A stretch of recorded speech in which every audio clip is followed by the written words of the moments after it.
Oya de pa na enu say the nsu to ye na nra me nam kwa na nsu to nipa nyaka e cha say den ha adwenam say a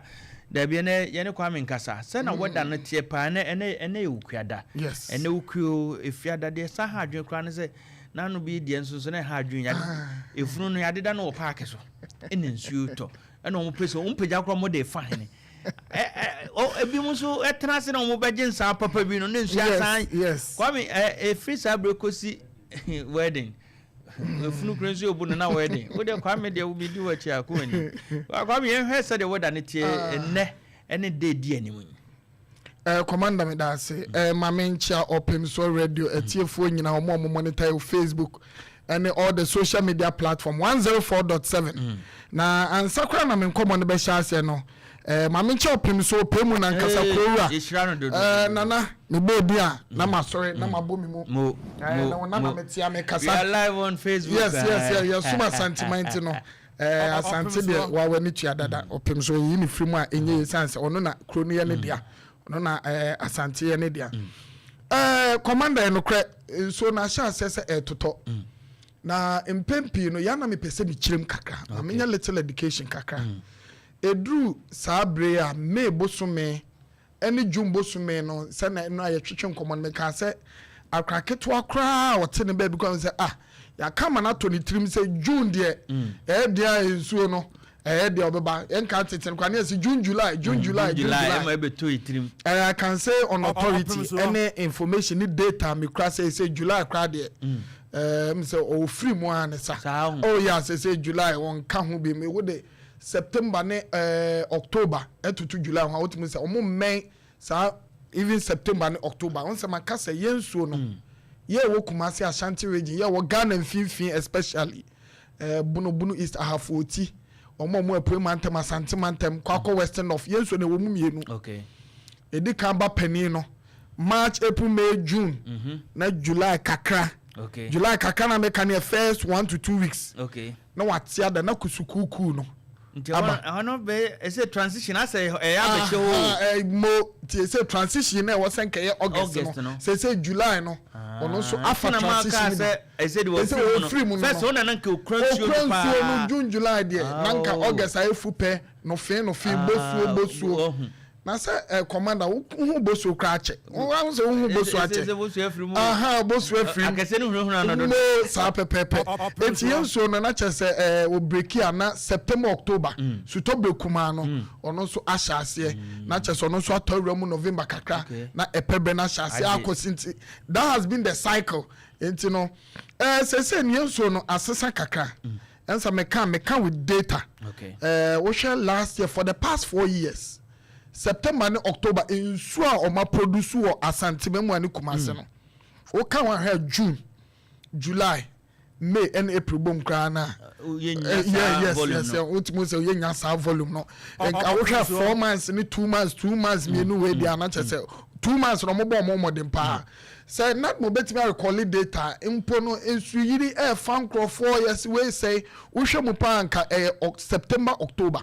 o mo na di say adwurim no for the past 4 years and now 5 years mastered the terrain and the system and you know going forward ne maka say last year ensu di akuafo hwemo me kan so a yetimamufo no ye wo mu bi na mom no eba no full security ye duane semti na ya na me de akuafo ebem esanse ye kra de say empanifo enso na to ne nya ka ye de a ebekofie na akuani na ono hwe enso nanim na ne no ban no de na buru akoshe mo na chese aso wato habosu enti no last year in fact akuafo enso ne de akuafo hwemo kakra na your expectation is say this year enso no ye benya sa hwemo die no and of course I evident sans this enso no performing oba menu miense huhu na asese na asa atwemanfo agency so I feel enso be hard I feel enso be hard but o share data smaka se me bosumi ni esimu no this is the 5th time I enso ato okay ye twa 21 days 5th time last year as it stands now last year by 21st of May ni enya by 10 rainy days na say 11 I think say 11 be ha eto in 2 years near any trace amount but this year I say afia ebu curve no na afia na ahoden every party that's why can kebeka say as it stands now, then can be performance now. From the previous year, no? Previous years, I drew me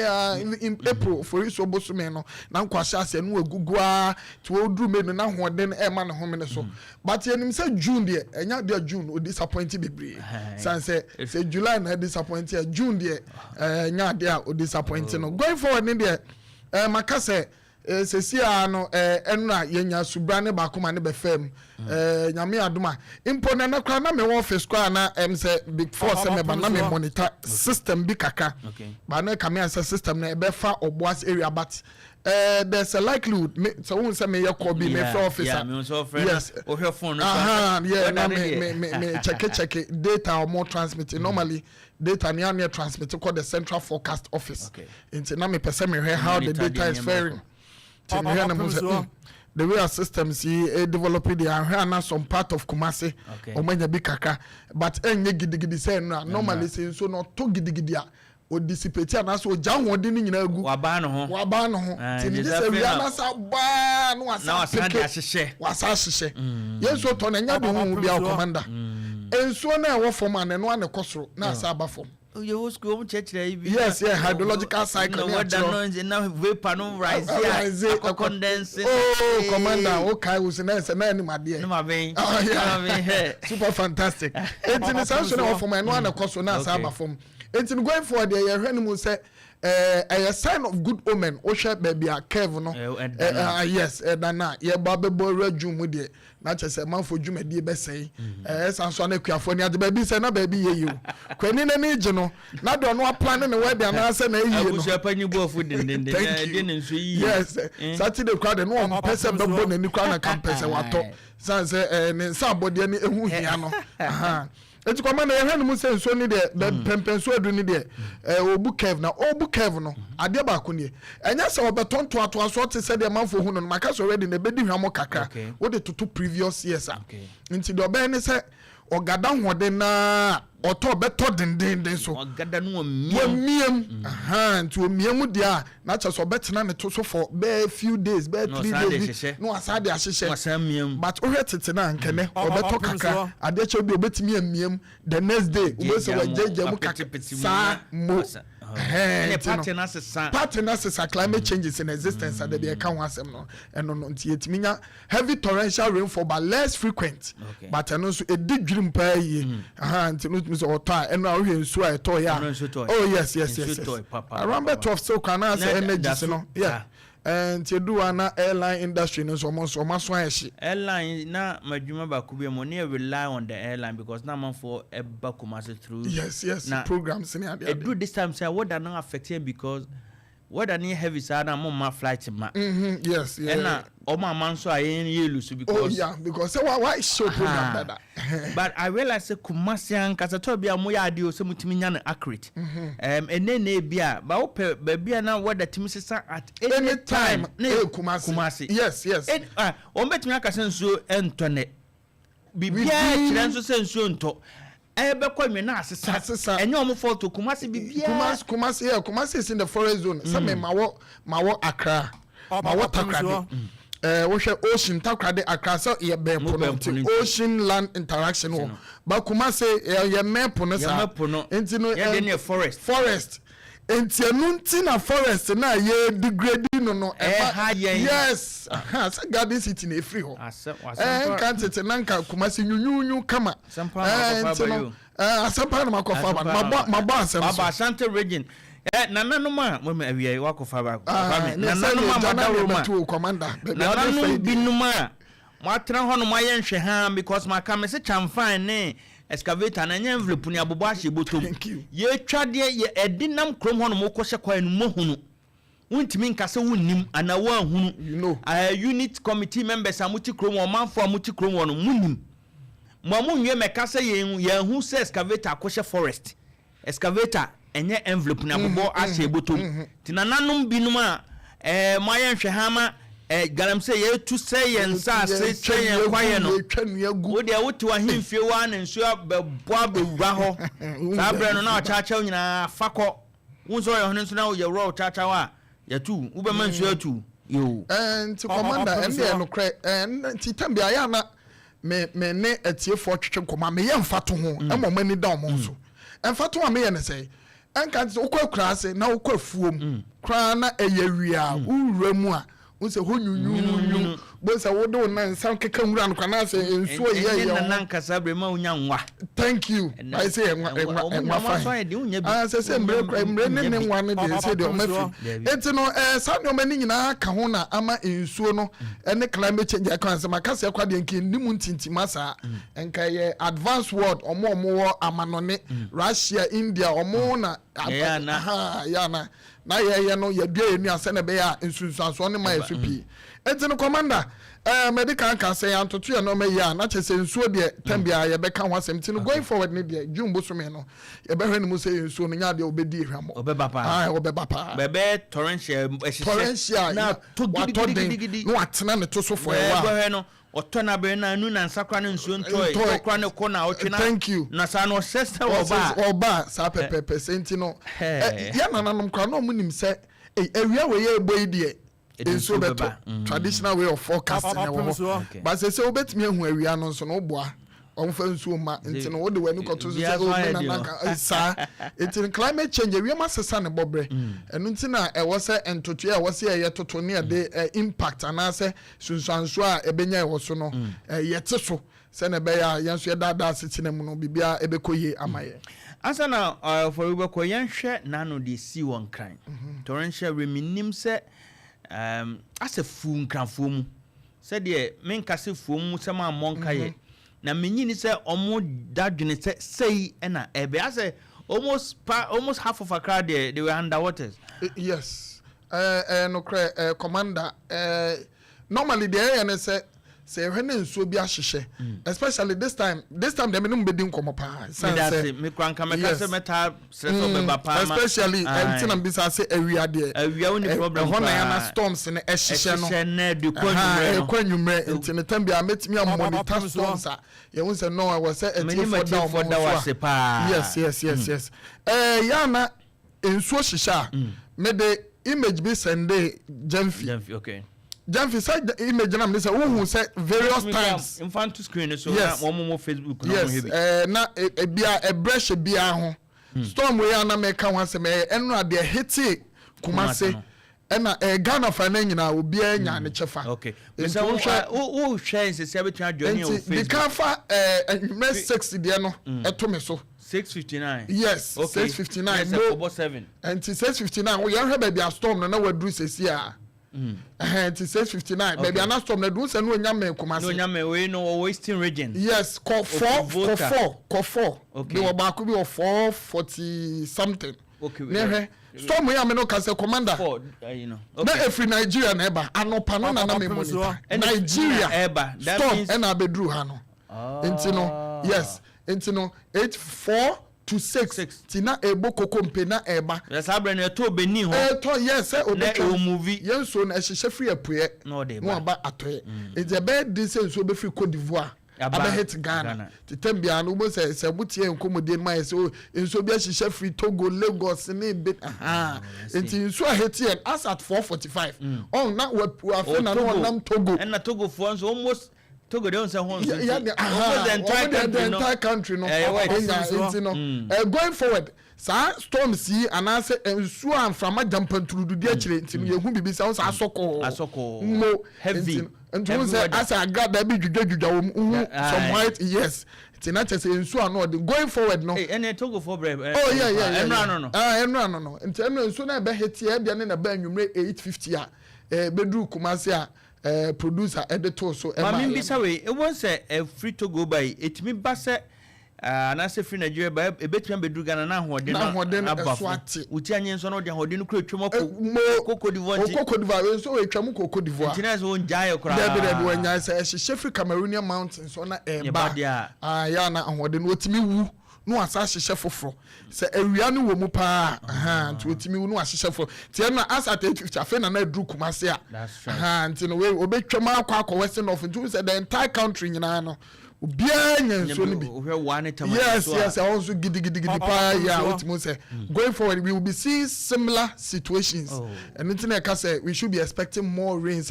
My senior colleague Felicity Afianyo the two drama and cry for na ya de kwa de ane nsuo na cry for na ya na kwa ebu achi bi. Ya ma mo warning no. Warning needed the man say we are expecting thunderstorm na ya na bebre na adwen. Commander yana asefem o hwe the way I see appreciate weather ye mamu a on the store na ne hia no enti wonim se ebia ba bia ote no kra no ahwe nsuo yira wontimi ntwam nko for them yes a man for them ti no situation be say there enkran for na so commander ye beka ya enya first time a ye hu situation be say first there be ye man look as if say ya the one where be 1990 ho ba bi 74 ba bi na Ghana experience we be an nyakura say we June 3 nyani June 3 nyani the only thing is say and 1960 we had similar situations in Accra 1960 the same date 18th of May 1960 yenya similar situation and history to me repeat yes at me repeat say going forward anything kind almost show sapo munso san say nso ni de ba ensuri enya de nwanwa almost low lying area and someone can be because ensure kase e bi to ha but ye Kumasi experience flood to say Accra because on a low lying area a low line e bi say say Kumasi na Accra hefa pa na efi wo de emi say ya so survey na enkra for na be catch ya kan na bebre adwen mu East Legon Trasako da bi ya kan ano inside the hall what yes it's commander Accra in spite of say low line efi adokura Accra ya be sanitation project bi a wotum say Accra yes yakote odo na mu yakote de be ndebe mu enti the moment urbanization na say dodo na etu konkran no na esan say awonidie enimunti na chese efi so ye de mo yenso ye ni ways and means of recycling ade ba kwa high no enti ne yenum so na rubber no commander wo de otika mu a wo te trotro ma na wo de unum so aye say wo de to kan na hwe de driver na be catch but ideally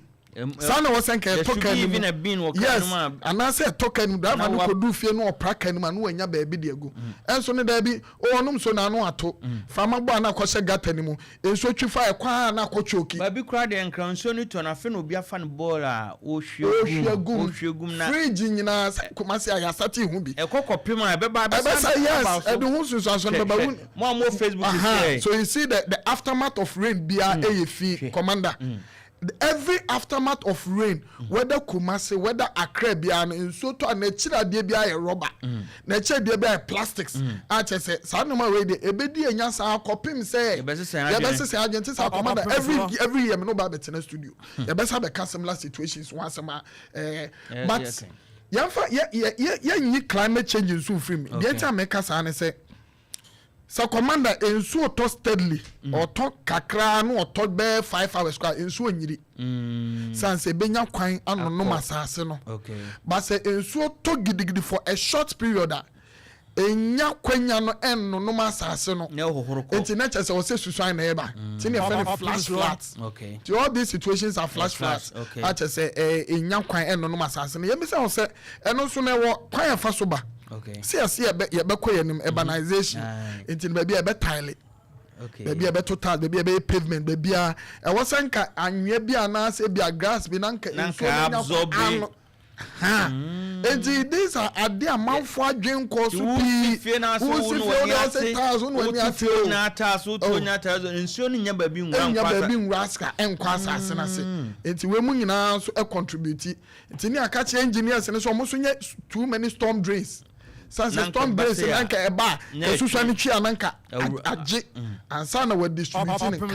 kakra ama various gutters they all distributing kwa so gutter mu so ekwa ekochoki it won't your problem it your ripple effect it no what the transact no adwen say okay wo de esu anyini fa wa ade a wo ye no krom no e de hu sunsu anso be kwa koma wunua bi a ono te ne baby na ekranko chanko be bobo sia se okọ head down we bi abeka se kana shiri pe mo amote Hansonic da Kuman Junction awoshi munyina recently I was in Accra na La Paz kwa de nya kura utimu se eti no commander enso ne de June I we should be expecting rain and medical can. Menuya Kwame Ofori Ajima. Bedo ase na said o kan no man anye tia ha. Oh yes. If Efiada kra nya ho. Yes. Na wo hwe and situation and we should be expecting slight rains kaka. Ahekwa na nto. Ahekwa na nto because sisi ameno ka say make me the too late say me fa image right now quickly. Baby system no edura. Nka video cranka we have video cranka mama ye hia ni nyina ye be yi ni nyina. Oh yes nyama telefone my momra Facebook says afena de ato no adwane o Facebook nyama telefone ye pese ohun ni nyama me pese obe frame se commander ene nanu nsu ni de aye me pa de betumi aye ntine pese ohun na da ho so no ha enti no ene nyama adme chara de we are not expecting anything but ene kwa de sana me ka say na etwam oboas areas but from the look of things am say Kumase kakra fire oboase 14 wa wo oboase onso dan ho so kakra dan ho so oboase omo na omo so nua ni nyina yetwa enti no nua ni nyina yetwa omo kra de am so omo hange ho obi ote oboase bi aka say wo kra ho nti wo hange ho na cha say wedwa enti no oboase fo so nso omo sapo mu nso esan say ye hwenu mu say omo no nsuo no ebe ka omo kwa de me no kasa kwadu wawie and we can confirm from Obuase Obuase say what is the current situation in Obuase it is giving some rains ewo ho a say medical can say so ni de jumbo so me de enhye sapomu so akuafo ni beje timamufo re be ho first afena de ato anwadwen o Facebook Opemsuo radio na hwe de ebe koso enne na di animu se de menua Kwame Ofori Ajiman ne yen eche no na ye nyina ye nda ho so rains no ensuo no efrase sabre de ena form enra ohun nsuo eto ya unso waka kroma na yese ho asem ayeden pa ne nyina ye nhye no nso na odin kaka May de so ohun na 21st akabe na dubi na May no ye de akwawe ye de akwawe enkane no ka May ni ntisei ba nei enema asesa ye twa nuagu efia ya toto tansuo ni kakra bi kra na beto ana ene eyiri edifayen ya kan nyina edi akire na ye nhye no so ebre mu nso na wo se nyina ye di ehuni enkonunum suo entoto ba ntoto ntwene ye ne ano chese ye nipa bi a wodwene ho akwa me na no airport runabout ensuo na yiri no me wo pictures last year the same pictures na abeka se nei na eti ye se ye nsesan adwene na da ne da nyina bema ye ko ahokyere mu saa. Don't be so saka nyoma yes wow hwe mo amutie de obetwa adwane o Facebook but we no say den here on say commander adeba konso ayensu ehu ye ne September na ye discan ye championist kan ko some of these issues me the call but sales can so nke betimi da kwa bibio nti adan ye solve situation in a long term ne aye short term titem bia no ne invest 200 de Kumase wo okay mon journey on Facebook say to on say system be e de oboaso on dun kwa baby de wase no e be free the southern sector dun kwa no fin de no okay and no and eba ha a movie towards Kumase over ha it's in Facebook for a monitor the system ne movie on dun kwa fin de no ha nti won say a movie towards Kumase mo am show Facebook say an won have made the hard mo na ba bia Kumase no da bi kumani red colors no geography nye red na no ensuo no red na ohun ni sa thick weather yeah convective class but take convective we play to me from Debi sa we de ohun ni se play hu obedwane obe fan check yes I'm commander in geography yeah it's no so ya me no kan wan say me de hu popie kakra bebre e Kumase but it's say and we are na mo gidigidi sa se ne ehun no nti e ba ne say na che say obe relax kaka na che say enti on be bia na free a me no ka say ya ben Kumase anti free dun kwa no fin ho na na eno na ma o ka say omomo oboase cry there within the next 10 minutes they should be experiencing race yes torrential for oboase enti oboase for amutie we de enti na utie no munye careful torrential for oboase enti no wow de we okuru emfa so ni so no ko we oba na ko chinchina akofie koda we be ma akofie koda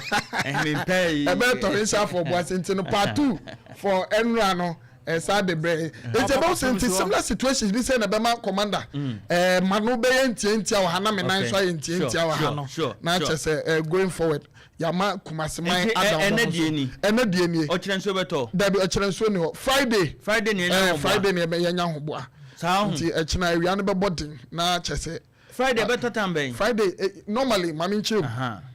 Yes. Eba na sabre me busu me nimu a na nka me woni April nko mokọ benkro enka ewia ne ba no ahihye nsuo no enumre yes tienti tambia wotem kasam si late afternoon eba enwunu ujo eba ya be toto your stores no ya bo 4-5 mu wono yedu juna entesa jun betimi amai anadwu nsuo ti ade ba kwa ma jun ye powerful no obetimi amai anadwu edu ewia gina so gedegede no obetimi amai yakoda no ana say eba enwunu dwo no obetimi ju obetimi amai 3 times even in a day that's right ono no onfa wia no ho pi ho ne peak no waye ne noma no waye ne noma nto nya ho de ne kakra bia na chese okọ unlike April just wia no ba na bia edu enwumra enti eya na impempi edin se April boso me bosu me wia ne gina so pa na ensu ahihye ba June betimi ayesa June de on de anopakra na obetimi ahihye na ade so ho ni peak na sa no wesane e de ko September October for na ba beje wa sa ni sa na Opemsuo enti no commander yen hwe ni mu se maka se ya na dodo na mpeni weekends ba we de ba unim se obi akoni dwaso na wapon store na wakose ne dem ne nso ato open sa anedo enresi ne come say thank you no atwe no enti so best day a fomu dem kwa yes ye me say akoshi ede ntina ye koda ye nti nsuiri ho asem ye ade be che no won hwese but ebo 4 5 3 eduawia na nsoto a na de ko anwumre no yes. Late afternoon de ko say ebedu anadwo no na zoom line fo no omo clinic kumase clinic enwura ni nyina ya ye hu enti no ya na choke no enhyeda nge bebre oh I see enti na de be china say oh nsoto anadwo no ba unti se dwurim bia adi ana say di dwurim bia enti na ebedu onso dodo na ankranke to unti se nso atoma ye say afa akwa anadwo eba fa cry time akra na post school abo no nine no num no nsia sabre na enso be fa sabre cry o say awofo ni konkora na oh yes maka said that teacher guardian collaboration parent collaboration should be there especially in this time yeah proper rainy season mo no was say collaboration no wo so won se nsuo na kananim asia maka se medical ma forecast na say nsuo na kananim si nkwa de obeto this time around to won say kananim asia won say ya post school no monpon wo mo kwante ni monpon mo kanche parents no so say I mean between 3 to 5 no you between upon anytime sanity enti ne say wo school mo so na time on so say obepon na nsuo ne sha sense so making sure say what keeping craning nyina kopim say nsuo no be subside good obo onim say susu na ekono onim say the trade no drive FM next time ma me no ye be wura ho say nsuo hu nsuo na ani na ekona current na mase no ye no na fa amanfo ne enkanche drivers e bro car time kwan finfia be careful see ahu de si yan am ka se kan mu odu commander ira mo ni agada so ya de ba ko say ye fa ho adwen nsuo we be bayi yen hwe de fi da kwa Pandry enso bia for now enso bia betobia onto see be July ene August enso ye no fe kusuku fu pe no enso bia beto this time around bia no thunder ayere mo ene agrada wo enti no maka se ewia no energy na de beba no enti no saa ne omane ya na edi akire ayere mo nso ne agrada ne eno ba ko bi bom oti wo side o ma me kanche me hu saa no dundum TV ni bi yes eno na dodo na adwen koso se ayere mo timi si TV mu na TV ne say dia na che so say won say e powerful who ba a padua mu no yes yeah I know them pa and na no kwa edu sa be na won kwa ni say wo gina petem say won kwa wo gina park so there be say be target o say ono ote a the tallest idea e bi e wo ho no etimi hia enti na 30 si kube mu no any TV pole mu no to ote a enti no kwa wo gina petem say won kwa ja petem na wo benya sa connection ene say ni panzo do bi na wo ti so wo charges be ni pa wo ti an so e bo wo oh ya kasi asem so na commander president be nya ono ta ya muntintin so da enti commander edua so kra ni si egina edua se so to na agrade edua ayeremo etitia edua se eni si egina edua se transformer ho electric pole ho o phone obo abo se so wanya call na ebeche no oh yeah say when there's that way no frequency ni we nyina afamu dia wavelength ni nyina match a e wo say tisim so e asem kese enti no afuto kakra de be ma ye ho no bridge bu wo mantamu wa wonim say bridge de bia wonam so a uti adua ba ko so ana ekotwe assembly man for timamufo e besre pempen so a ewiemu bu cave na duru ne de mo be mo ani akosa bridge no mo aye ni ya mo nye ni ye especially won penifo no kwa de mo nya vulnerable enkra no ene ana vulnerable ye be se ni nyina no ye ntoto sa ne o me ni nyina na chese ebra ye wura su to brem proper makase so ne nya no wano na de baba bia nso ano odi enti na chese eno so ho asem no commander the principal meteorologist eye Kwame Oforiagiman ena ene no atwetwe nkomo na abusia de ohia bia sa wo tie no ye de amount be informed and be prepared tie ne down ho so ne nsu na ebetoto no na no ne nkranfo de no mehwa na awe ho se de minia kwa mekan ubeko fie no na ufri so nsu no eto okromu pe apata bi asehye ba se na okwa akoda nsuom ewu fie nti yes ye nyina ye mbo so kwa me meda wase